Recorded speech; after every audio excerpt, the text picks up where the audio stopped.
warahmatullahi wabarakatuh.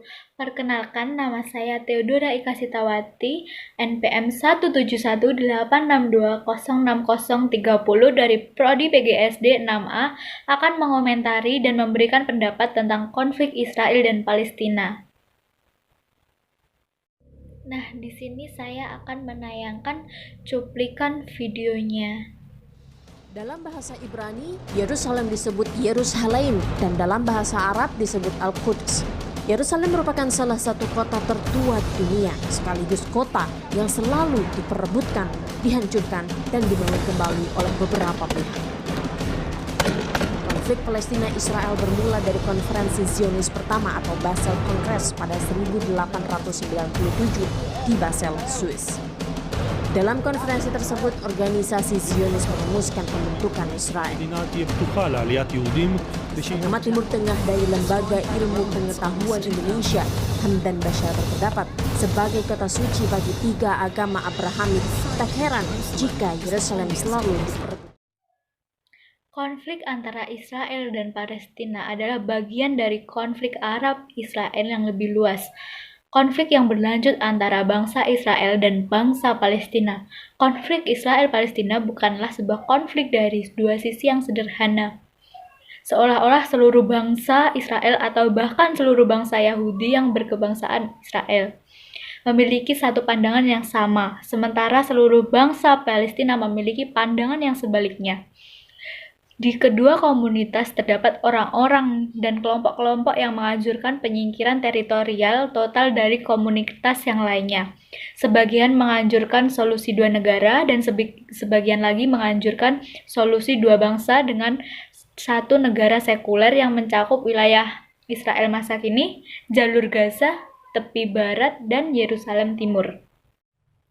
Yerusalem merupakan kota suci. Selama berabad-abad, umat Muslim, Yahudi, dan Kristen berbagi tempat untuk melakukan peribadatan di kota ini yang merupakan kota tertua di dunia, dan juga perselisihan di salah satu kota yang tertua di dunia ini. Di kota ini ada Masjidil Aqsa yang diyakini umat Muslim merupakan tempat Nabi Muhammad melakukan perjalanan Isra Mi'rajnya. Bersebelahan dengannya adalah Dome of the Rock. Ada lagi tembok barat atau tembok ratapan, hanya berjarak beberapa langkah dari Masjidil Aqsa. Umat Yahudi percaya batu pada tembok ini merupakan fondasi dan ciptaan bumi dan tempat terdekat untuk berdoa. Ada gereja Maha Kudus yang diyakini umat Kristen sebagai tempat yang sangat penting. Menurut penghuni Kristen, di tempat inilah kematian, penyaliban, dan kebangkitan Yesus terjadi.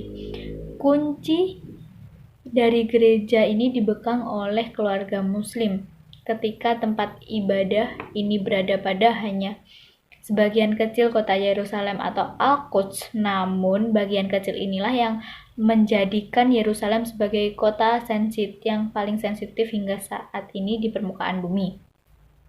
Tahun 1947, saat PBB membagi dua wilayah tanah Palestina menjadi Yahudi dan wilayah Arab, Yerusalem dikecualikan.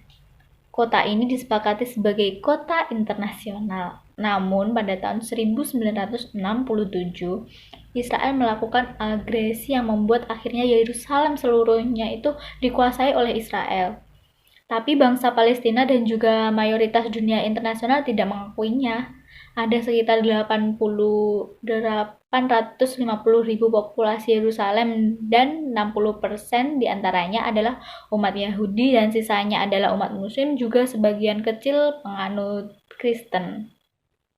Nah, di sini upaya Presiden Amerika Serikat Donald Trump untuk memindahkan kedaulatan Amerika Serikat menjadi ganjalan atas upaya perdamaian yang diupayakan terjadi atas solusi dua negara.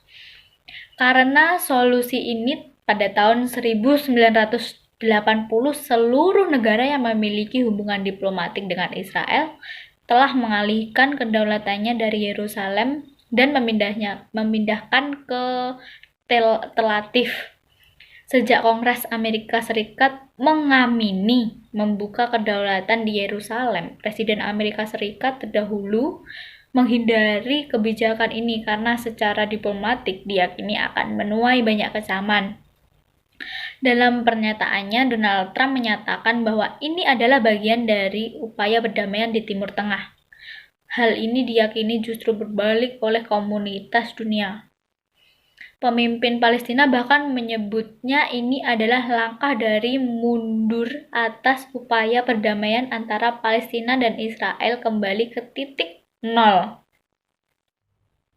Nah, oleh karena itu, menurut saya dalam menyikapi konflik ini, semua pihak harus mempunyai kesadaran dan sensitivitas, sehingga tidak menganggap ini hanya di Palestina, ini hanya di Timur Tengah, karena yang terjadi di Timur Tengah dengan mudah bisa merembet entah kemana, termasuk ke Indonesia. Nah, oleh karena itu menurut saya kita harus menyampaikan kepada publik bahwa jangan sampai terprovokasi dan terpicu dengan melakukan hal-hal yang bahkan merugikan kita semua.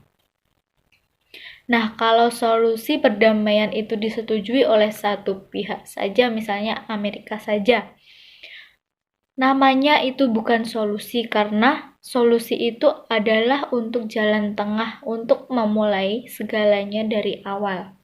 Nah, demikian pendapat dan komentar saya tentang konflik Israel dan Palestina. Jika ada kurang lebihnya, saya mohon maaf. Billahi taufiq wal hidayah. Wassalamualaikum warahmatullahi wabarakatuh.